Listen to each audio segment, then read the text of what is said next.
Welcome to Blake Street Banter, where one of us knows what the word banter means. The other two are just along for the ride. Or three. We got three today. Kirk, say what's up. What's up? James, say hi. Hi. Coco, can you say hey to the people? What's up, guys? We are joined by Coco Montes, utility man in the Rockies organization. Just sitting down and talking ball with us tonight. How you doing? Doing good. Just enjoying the off season, getting ready to get back to work soon. How are you guys doing? Doing all right. Trying to figure out life. We were just talking about where we are in our professional lives a little bit right before you came on. Do you have any advice for us? Have a plan and follow it. The hard plan. There we go. All right, Simple. I love it. Kirk, you're set up. Yeah, it's an easier said than done, but you gotta Definitely said and done. Yeah.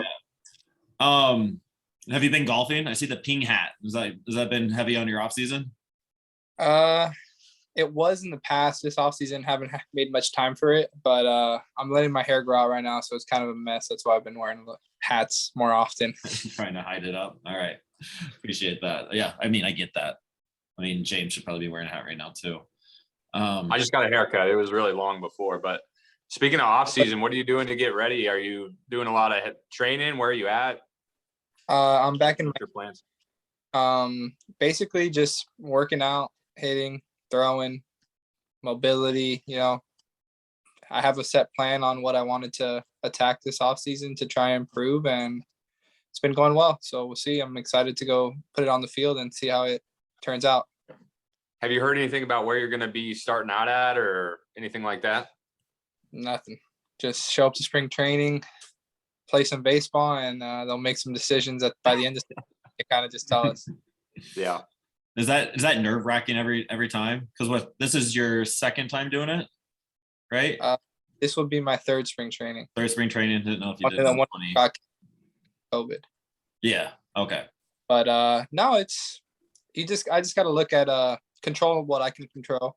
Go out there, play my game, have fun, do what I do best, make sure I get a little bit better every day, and everything will fall into place. Yeah, right. You do have fun with the game. Like watching some of the Yard Goats games last year, you're always there. It just seemed like whatever big moment was happening, there's Coco smiling, there's Coco doing something. A lot of hugs. You get a lot of hugs. I love baseball. I've been playing since I was 3 years old. What makes me happy, I have a great time. I want to win, and we didn't do much winning last year, but I still had good times with all the teammates and enjoying the game. Those big moments, it gets intense. I'm a competitive guy, so I like to be out there screaming and all those things. I love when personalities can show on the field. I think we've had that conversation a few times on here, but being able to show who you are and what you're all about on the field it's a joy for fans to watch. Like I like seeing that from dudes. Just adds that extra element to it. It's at the end of the day we play baseball, yes, but it's an entertainment business. So you kind of like, if you're not showing your personality, like these people in the stands are just going to think we're robots out here, just swing the bat, throw the ball. They're going to appreciate when we show emotion and have fun and let the fans know what we like, what we don't like, so they could kind of make the personal connection. Yeah. So your love of the game, where did it all start for you? I've been playing baseball since as long as I can remember. I was 3 years old, playing t-ball, and I just remember as a little kid always coming back after school and picking up these little seeds that would fall from the trees. And I live in Miami, so we have a bunch of coconut trees and little trees with seeds on them. I'd pick them up, put them in a bucket, and hit them. I'd have my grandma sit out there and throw them to me and hit them with a broomstick. And I've just always loved it. It's always been my favorite. I've played other sports. I played football growing up, basketball, soccer, volleyball, everything. But baseball was just always that one that caught my eye and I loved. Softball, soft toss with grandma. We'll put that on my kid's training list here soon. Yeah. If your kid loves baseball, he'll find a way to get some practice in. Yeah. I think I'm behind on mine. Mine's about to turn 4. He hasn't hit the tee enough. But He'll he be- still he loves going to the games. He loves watching the games. That's what's important. Any chance it was grandma that gave you the nickname Coco? This is my grandfather, actually. Grandfather? When I was a baby, I was born with a little bit of hair on my head, apparently, and they shaved it. And my grandfather would call me Coco Liso, which Spanish is a nickname basically for bald people.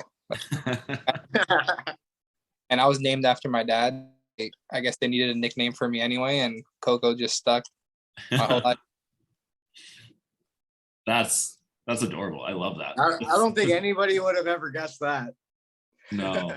Yeah, people always ask. So I was gonna put money on that. Like Coco Chris came down to your high school team and gave you like a pep talk, or Nah. like when you're doing perfect game stuff, he showed up and you're like, "Ooh, Coco Chris, yeah."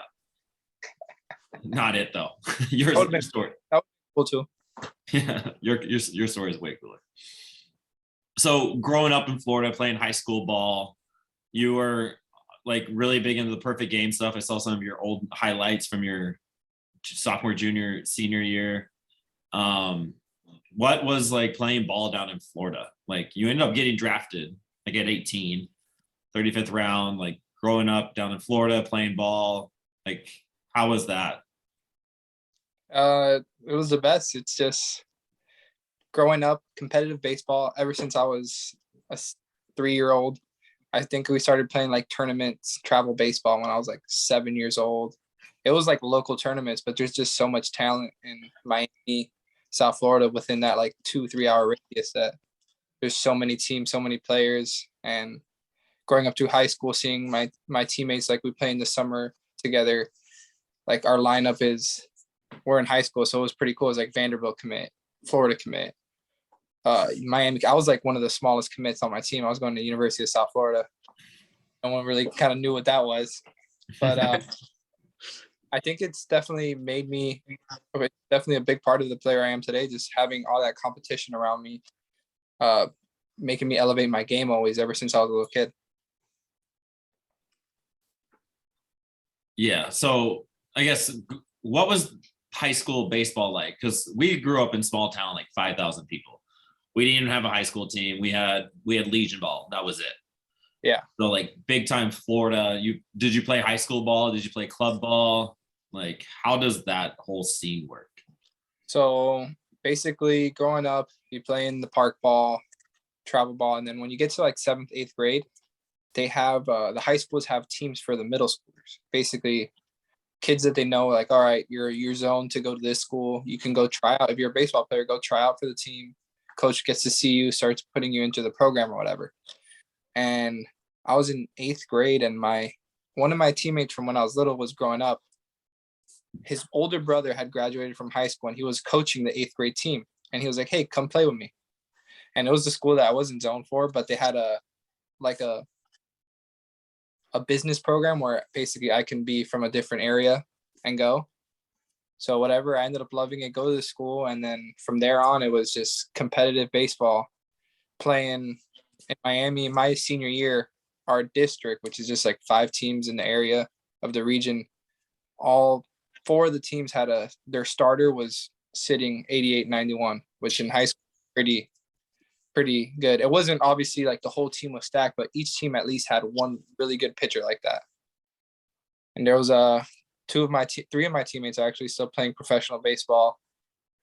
A lot of guys played D1. I think my senior class was like 16 of us. We had 13 guys go play college baseball. So I was always around talent basically, and that kind of helped me always be hungry, wanting to be the best. When did you find that drive to be the best? Because sometimes that puts kids that other side.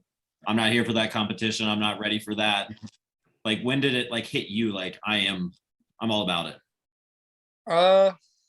Probably this high school, really. Well, always when I was little, I always wanted to be good. I always wanted to be basically just a good player on the team. I wanted to be I was a shortstop growing up, and that's always kind of an important position. I always wanted to be the shortstop, one of the better hitters in the lineup. So, but I guess in high school, college, first year kind of lost the vision a little bit, but then we got retracked again. Yeah, your college numbers were fun to look at too, because you like your freshman year and then your junior year, like they were much more elevated. Let's say it that Yeah. way. Lots of downs, Say that again. lots of ups and downs throughout my career. Yeah, but it's part of it.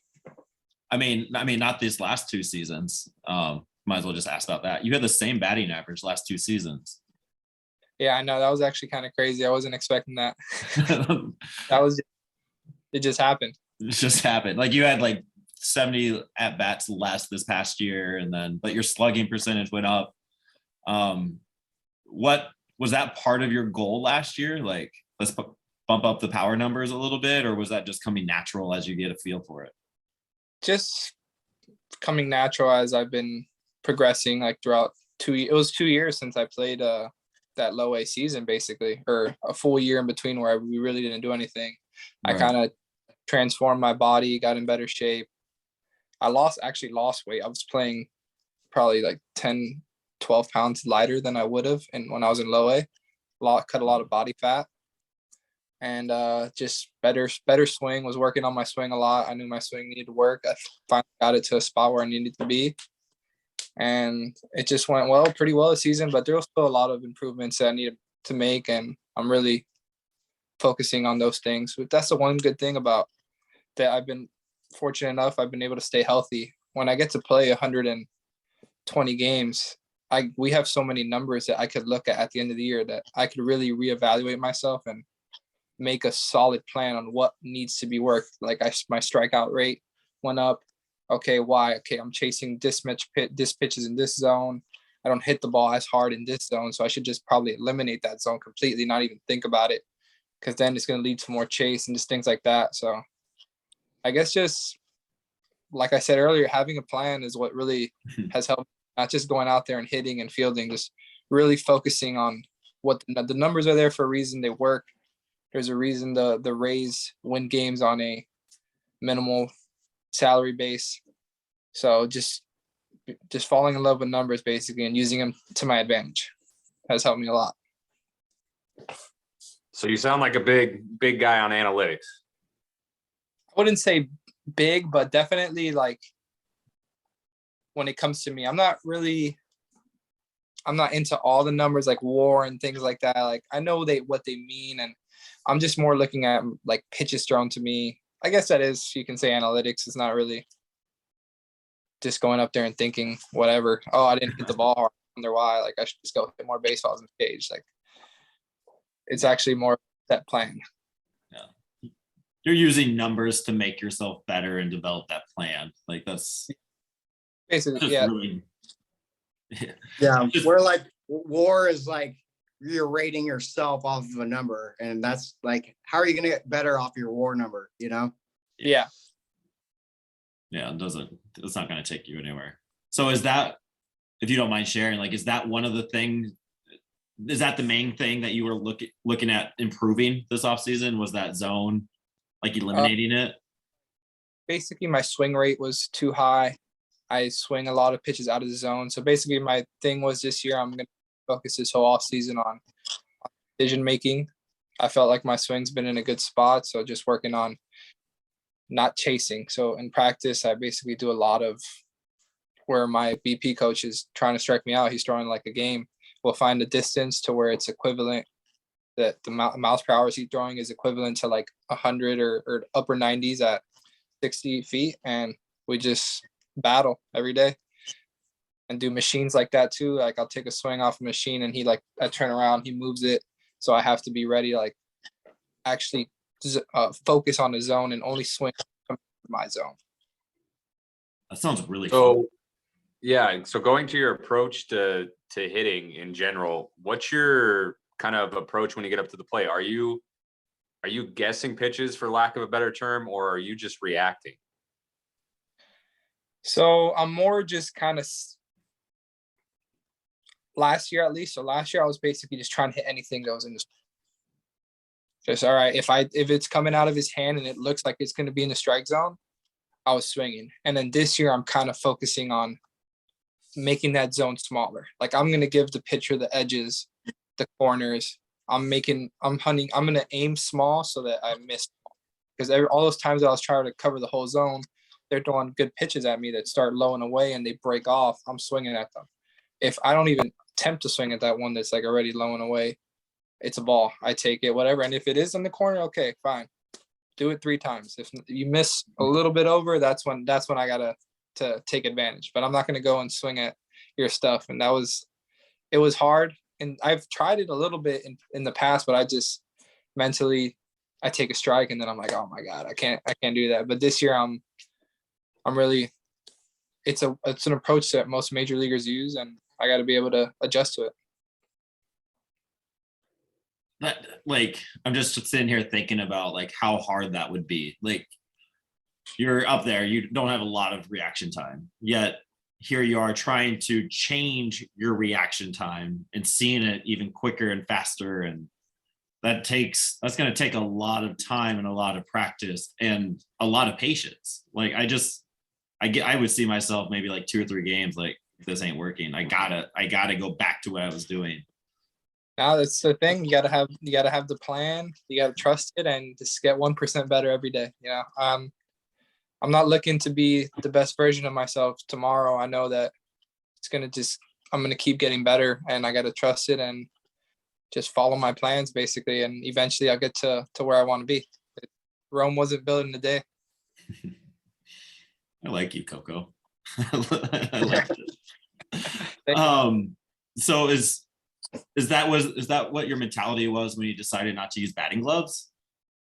No. So when I was a little kid, I used to love watching Vladimir Guerrero hit, and he didn't use batting gloves, so I just never used them. And then I just never did it. And then as I got to high school, didn't do it anymore. Again, got to college, and then I was kind of like just a mentality thing now. Like, I haven't done it for so long, I'm not going to do it. Kind of feel like I'm tougher. Put that in my head. Yeah. Wait, how much does it hurt when you get one wrong when it's cold out?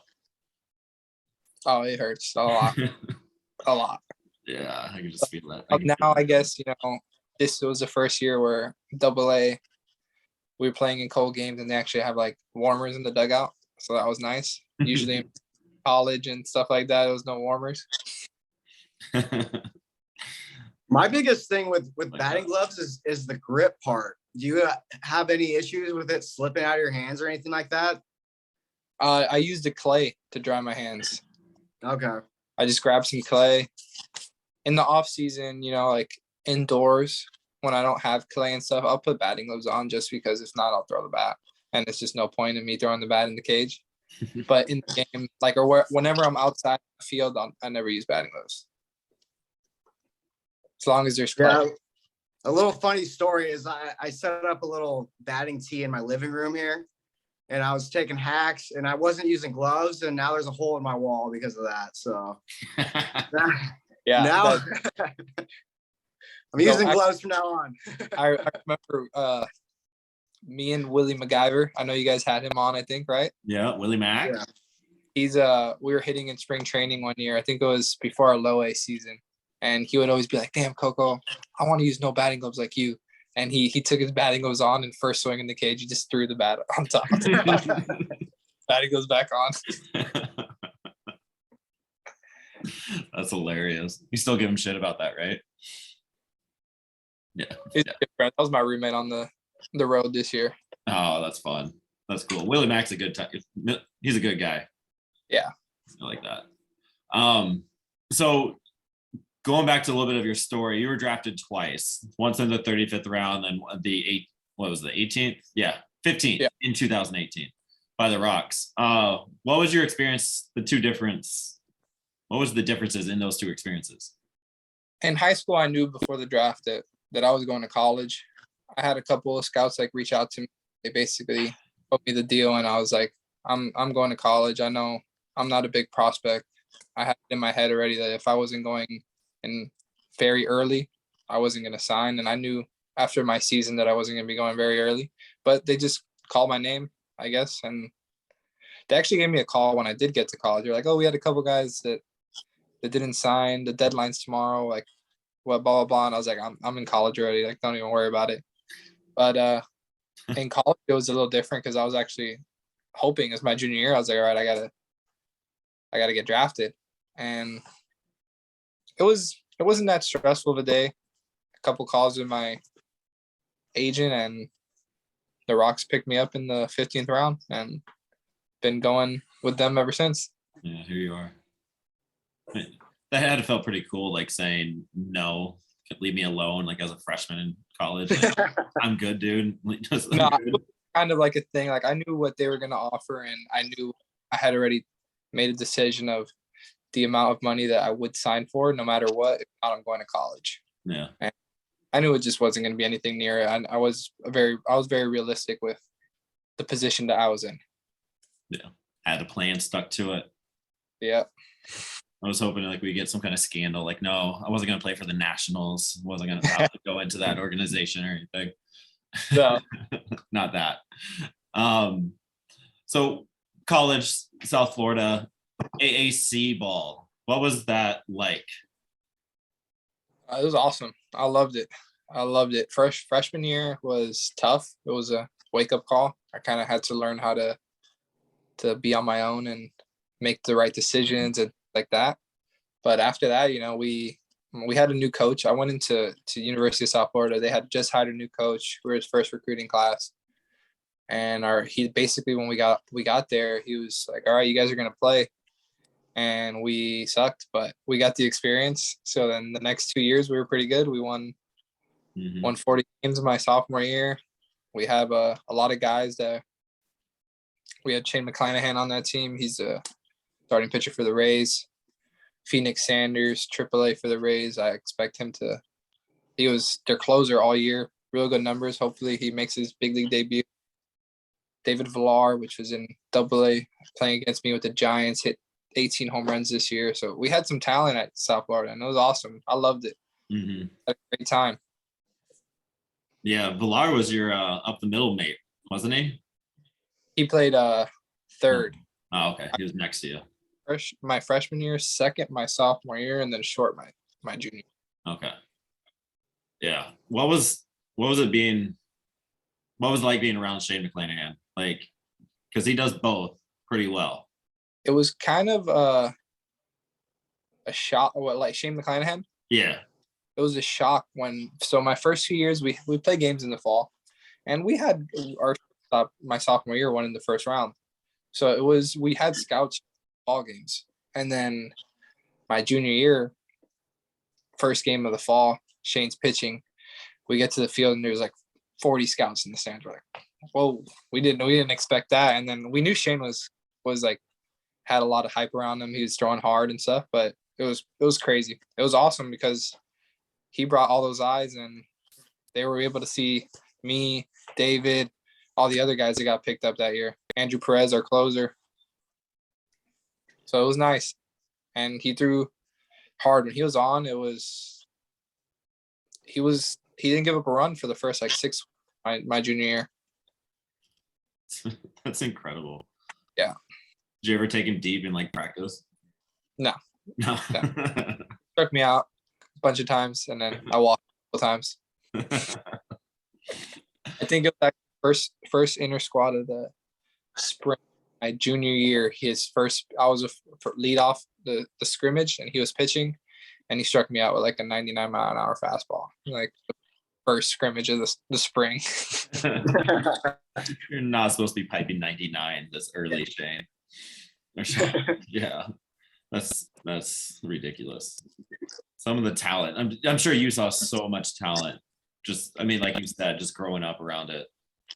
Just a whole nother level of like, you're good, like you're up there, and then like there's McClanahan, like just kind of a next tier up. Yeah, it's insane. I've seen it my whole life. So many players that I've grown up playing against, playing with, that are excelling in the big leagues. Like I played at times with Jonathan India when we were in high school. Me and him got to play up the middle and get together. Mm-hmm. He's here. Yeah. He had a cool little moment in Cincinnati last week doing something cool. Yeah. But yeah, Yeah, Jonathan's a awesome guy. yeah, that's cool. Did you have any like cool pickoff plays at shortstop growing up? I remember playing back in Legion ball. We had this one when there was a leadoff guy at second. The shortstop would cut in front of the runner and he'd try to lead off, and then they'd backpick him with the second baseman coming in. Did you have Mhm. anything like cool like that, like D1 type stuff? When I was in Little League, me and my second baseman would tell kids it was like a foul ball when deal and catch and throw. And then when That's a little bit different, but It's Little League. That's awesome. I actually did it in college. I would do it in all of our like scrimmages in the fall and stuff in college. And as soon as the kid was about to fall for it, I'll be like, I'm just playing, man. Just stay on the base. And it became a habit, and I did it in a game. And the kid actually was about to run back, and the umpire threatened to kick me out of the game if I did it again. Time to stop talking, Coco. That's hilarious. They got to pay attention. They're supposed to peek in when they're stealing. Right. Right. Or the hidden ball trick when they all fake like the ball got behind the first baseman and everybody's pointing, and then the guy runs to second, but the ball's sitting at second base waiting for him. I've seen that one. Yeah. I think we actually ran a play like that, but it never really worked. No. It got used on us. It was usually a fake to the throw to second base, like a guy taking the lead, and the middle infielders would dive. Center fielder would run to the side. But I don't think. Yeah. Just see if you're back with Hartford, just ask Denorfia if he wants to run that again and see how he responds. So you got drafted and then you went straight to the Pioneer League in Grand Junction and you just dominated. Pioneer League MVP, All-Star, Organization All-Star. Your numbers those few months were incredible. What was that transition from college to pro ball like? What was just being hot? That's basically what it was. I ended off my college season hot. I was on like a 20 game hit streak, I think I had, and then it ended on my last college game, because the game that it ended. Then I got drafted, and I think after like 2 games I started another. I don't even know how many it was hit streak again. I think it was like 18 or something like that. So it was just basically I was just hot, and I kept it going throughout that whole year. I struggled actually at the end of that year, like August, September. I wasn't as good as I was in the beginning, but it was hitters parks all around that league. Ball flies out there, Grand Junction and in Utah, Montana. So I got good pitches to hit and had a good lineup around me. So it was easy, I guess. For me, it happens. Pitchers just make good pitches, and I was locked in. But towards the end of the year, they got to me. I was struggling in August. I remember that. I mean, that was probably the longest you played straight, right? Yeah. Like Yeah. that's just a long season. February and August, probably. Yeah, and we went to the championship that year. We lost in the. It was fun. That was awesome. That was the only team I've made the playoffs with so far. Yeah, that was fun. Did the altitude ever affect you? Like, did you ever feel that difference going from sea level to up there? Yeah, when I first got there, like, first week, every day, I was fine always throughout the day, and then as soon as I would get, because we practiced, as soon as I would get home back to my host family, I would have a headache the rest of the night. It sucked for like 4 days, and then I got over it. So how did you like prepare for that? Did you like have any like special routines, like anything different, or did you just like fight through it because you're young and can? I just fought through it. I was fine when I woke up in the day and I was playing. I was fine. It was just after when I got home, for some reason, like the dehydration, I guess, and the altitude would kick in. Yeah. Yeah. Just curious because we hear about the Coors hangover, the Coors effect all the time. And just Yeah, I've heard about that. The traveling in and out, altitude, a lot harder for recovery and stuff like that. yeah. Yeah. Yeah, I was hoping for something anyway. So like I just want to ask you, like, how cool is it to get new bats? Like I see these videos of like getting bats like sent to them. It's all engraved and cool stuff, and I just feel like having a bat would be pretty badass. It's cool. I like it. I love it. I love when I get bats and I get to open them up. It's just so like it's become kind of a common thing now where I kind of forget how cool it is. But every time that I do see the box, like when I know I ordered bats and they're supposed to be coming in, and when I see the box, I definitely get real excited. Always still like I'm a little kid. That's fun. Is there like any like special routine tradition you do like when you first get it, like putting the tape on, or you give it a good smell, sniff? One by one. So I'll keep them in the wrappers, and then I'll probably take 2 out usually, and I use lizard skin, so I put the lizard skins on, and then just wait till they break, and then I bring out another one. That would be fun. I think that'd probably be the coolest thing. Is it that or an actual fielding glove? For me, it's the fielding glove, just because I get one a year, and the bats I get kind of multiple wood, they break. The glove I got to use every day. Yeah. Sure. And do you keep all your gloves? I have all my pro ball gloves, Yeah. and I think 2 of my gloves from college. But that's I don't remember having, and I think maybe one of my high school gloves is somewhere around the house, but definitely all my pro ball gloves I have. Yeah. I asked the question today, when was the last time you broke in a glove? And for me, it was when it's probably been 15 years since I actually broke in a glove. Dude, yeah, it's been a hot minute. I'm actually like kind of giddy about doing that with my son for the first time. The whole working it in type thing. It's on my dad bucket list for sure. So I get a glove when I get to spring training, and I basically just break it in until it's ready. My first year, I actually broke my glove in, so it was ready for opening day. I broke it in for a month and a half in spring training. Yeah. Last year, for some reason, I didn't break it in as good, and it wasn't ready opening day. It took me another extra month Really? for me to get. But usually like a month or 2. Yeah. Breaking every year. Yeah. That's just fun inside baseball stuff. Something I've always wanted to ask. So we're coming up on time. We always like to finish up our conversations with the fun questions. Usually college websites have get to know you player questions and all that.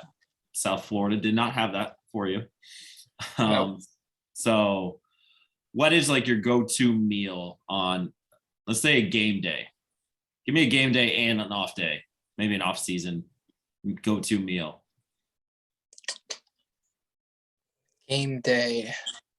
So basically they make us the meals at the field, and I don't really have an option in the minors. It's kind of just like spread for the whole team. But so out of the options that we had last year, I really enjoyed when Ari, our clubby, would make these sausages with with a pasta. That was definitely my favorite. So I was hyped on those days. And then in the off season, I want a pretty like strict diet. So from Monday through Friday, Saturday, Sunday, I still try to eat clean, but let loose a little bit. So I would say my favorite like meal after the week's over, like to give myself a reward, is a poke bowl. I love poke. That's one thing that I will always probably pick up if there's one. There wasn't any in Hartford, but when I was in Asheville, they had poke, and I would always pick it up on the way to the field. I've never had poke. It's good. It's because you're landlocked, Aaron. We have pokey shops. So just it's not on the list. I don't know. You like Yeah. What is your walk up song? What would your walk up song be? I don't know if they do that for you or not. yeah, it's a Spanish song, Sensualidad by Bad Bunny and J Balvin. Okay. I had it in college my last year and I played well. I used it in rookie ball again, played well. And then I didn't use it in low A. So this year I just brought it back again. But I kind of change it up. I want to usually use a different one every year. I don't know what I'm going to do this year. I've been sticking with Spanish because whenever I put like rap music or something, I don't hit as well. And I'm kind of superstitious. I was catching on to those superstitions. What is your craziest one? Like the most obscure, not everyone knows one. I go to the bathroom to take a piss basically before every at bat. Before every at bat? I hydrate a lot during the game, so it's usually easy, but yeah, before every at bat. So 5 at bats, I gotta go before each one. The time I don't do it is if I'm up first, and I still do it. I think actually in Hartford because the bathroom was right there, and I'll just rush in. I knew I was like, all right, I'm up first this inning. I got to go in quick. Hopefully, no one's in the bathroom. But it's just like a habit now. I don't know. Did your teammates catch on to that? And they're like, dude, why are you going to the bathroom all the time? They all know. They all know. So, I never noticed with my college coach because he would use the bathroom a lot. And he said every time he was going to use the bathroom, I was the one that was always in there when he was waiting. Has anybody like ever been in there just to like, get you? Just like, no, I'm using a Coco. I'm sorry. No. No, it's not like that. Always well, in Hartford, this had the one that was right next to the dugout, and then if that one was used, I'll just walk into the locker, use the stalls there. You would That was find a way. Yeah. Okay. When did that start happening? When did it become a superstition? I would say in college, probably. I don't know. In college, I just did it a lot. And I think it became a superstition probably my junior year of college is when it happened. Yeah, definitely. It was tough my first year in pro ball in Grand Junction. Most of those most of those stadiums don't have bathrooms in the dugout. So I would have to like go into the concourse and I'm peeing like with the fans in between it. That's hilarious. It wasn't like just one of the stadiums. It was like almost all of them were like that. Just yeah. Seems stressful, man. Did you just like happen to go to the bathroom one time and then you hit a home run? You're like, all right, I just got to keep doing this. I don't know what it was, but I don't remember how it started, but I just know I've done it for a while. And I don't rely on it. Like in spring training, I don't do it because we don't have It's like, Yeah. have you been to spring training? The I backfield? haven't. No. So the backfields is just like metal fences and like metal dugouts. And there's like a bathroom in the middle of like the 4 fields. So I don't really rely on it. I don't do it in spring training. But like even some of my coaches will notice, like as I'm walking out in spring training, they'll be like, "Look, I told you." They'll be like talking to another coach, like, "Look, he goes to the bathroom like every inning."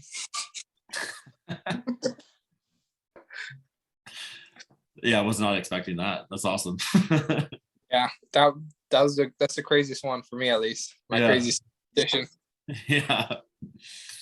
Yeah, I think that takes the cake. Final question.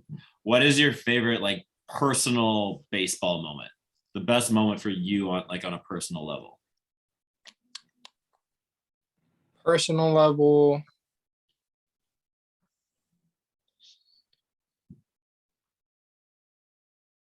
I would say probably just getting drafted. It's just something that I worked for my whole life and getting the opportunity. That was definitely be it.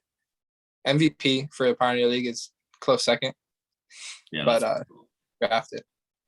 But game wise, I'll never like my favorite baseball moment always was playing at East Carolina my junior year in college. They were like number 6 in the country. We went in there and beat them, and they were so pissed, so pissed. Their fans were coming on Twitter. There was a couple like bench clearing incidents and stuff. It was just fun weekend of baseball. It was like one of my favorite weekends of baseball ever. I always remember that weekend. Yeah, taking down the top dog is always fun. Yeah. Yeah, that's cool. That's fun. Coco, thank you. I think we learned a lot about you and just about what we need to do or what we could do. The making a plan thing is definitely something that's guided you to where you are now, and I think you are executing it pretty well so far. And we're just excited to see where you go, what comes from this, and go kick ass at spring training, man. Awesome. Thank you guys for having me on, and I'm glad I could help you. Hopefully you guys set a plan and it goes well, and we'll hopefully be doing this again in the future. Yeah, we'll reach out if you're down. We'll reach out in the middle of the season and see how you're doing. Catch up a little. Sounds good. See you guys. All right. Awesome, appreciate it, man. Coco. Thank you. Thanks, Coco.